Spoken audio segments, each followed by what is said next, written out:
You believe the threat of nuclear war between India and Pakistan is one piece of a far-reaching geopolitical conflict that is quickly escalating, which you call the Great Game. What we have, Mike, is a classic case of history repeating itself. The original Great Game refers to this period in the late 1700s to early 1900s. It was the age of empires. The British, Russian, Persian, Napoleonic, Ottoman empires, these superpowers turned much of the world into a big chessboard. Think about this.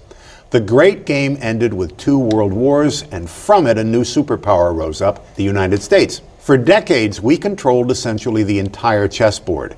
But now we have competition, China.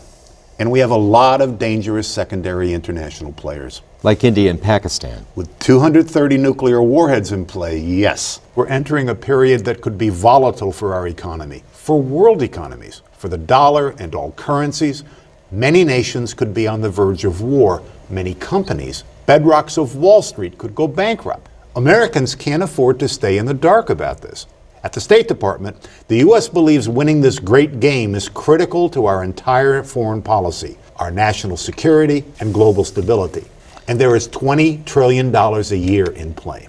From a geopolitical standpoint, you're talking about a reshuffling of the food chain from the top superpowers right down to the bottom. But for average Americans, it's a similar story. Folks caught off guard by how this great game is going to evolve stand to lose, on the low end, $1.41 trillion every year from Wall Street alone.